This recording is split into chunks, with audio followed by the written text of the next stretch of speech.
Shalom, shalom, shalom. Good news, everybody.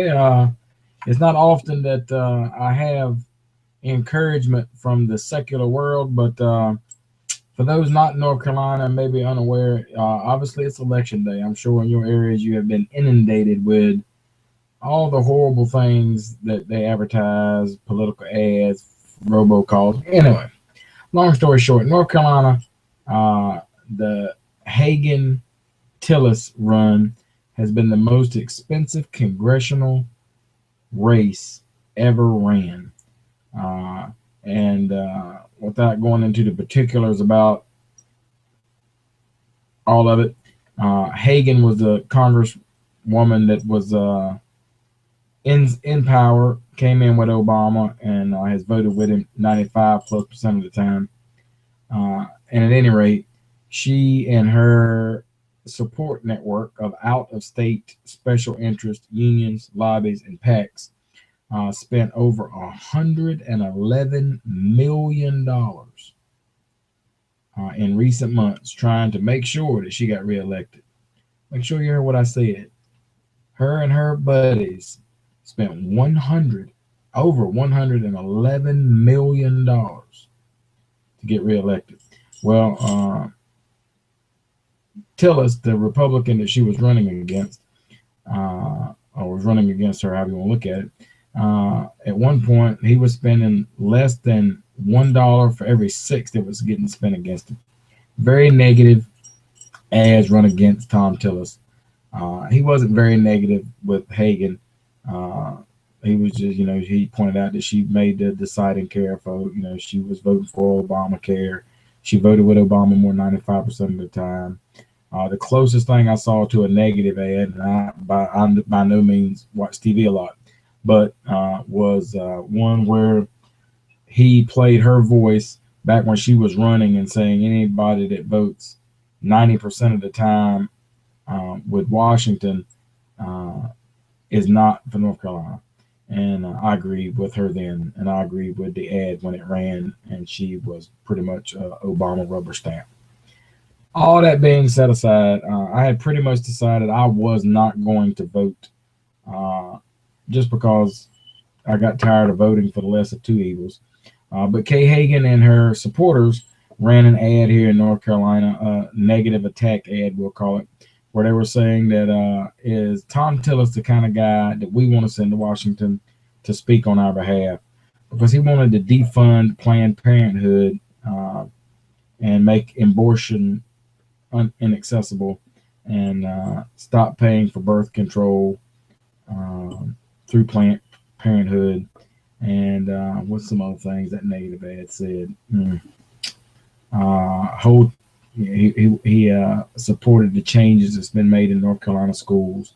For those not in North Carolina, under Tom Tillis as Speaker of the House here in North Carolina, had the largest pay raise of school teachers ever in the history of school teachers. And in North Carolina, this is the first time Democrats have not been in control since about the Civil War. And they got a huge raise for the teachers, and it's really helped teacher retention and so forth. Anyway, I wanted to just touch base. I've had a long day. I've had a long week. I got a lot going on that I won't go into here. But it did encourage me to know that despite $111 million being spent, Planned Parenthood, you lost. Unaccountable educators, that's educators who want to get in a position where no matter what they do, they just get more money and they're not held accountable. They lost. Unions, you lost. Obama's administration that is in the keep everything secret and do whatever they want to do, you lost. You lost $111 million, and that's encouraging to know that my fellow citizens in North Carolina as a whole have enough education, enough common sense to look and see, even though being outspent 5-1, 6-1 to the tune of $111 million, you can still muster the kahunas to vote in your own best interest. That's good. That's very good. Now, on a side note, I want to just take a look and say $111 million. I am constantly engaged in helping folks. We are here, all of us. And do you know how much difference $111 million could have made? That's just money wasted. I should have brought some of the junk mail that's filled up my mailbox. Beautiful, full color posters of just garbage about these politics. How many people would that have fed? How many homeless would that have put in a home? How many people that can't afford their medicine, but they gave them medicine? How many people who are struggling to make a car payment so they can get back and forth to work would that have helped? How many children would that have bought a coat? Um, wow. How many homes would that have made solar? Here on the farm, uh, we couldn't secure the funding, uh, but even 60 grand, 70 grand would negate our power bill every month and convert us to all 100% solar 24/7.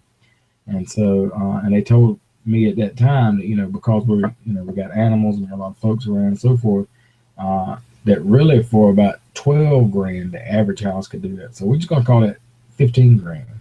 So $110 million. How many houses would that have deleted those people's light bills forever?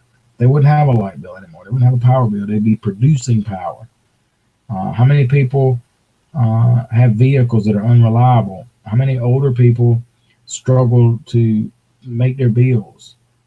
$111 million. So in a way, I'm encouraged that we have rejected as a state the grand old North State, that we've rejected being bought. Um, but I think about that $111 million and how many people that could have helped. And instead, all it did was get wasted. And so, Kay Hagan, you have spent $111 million, you and your friends, to pay for a concession speech. And as a citizen of North Carolina, I am greatly pleased that you are the weakest link. Goodbye.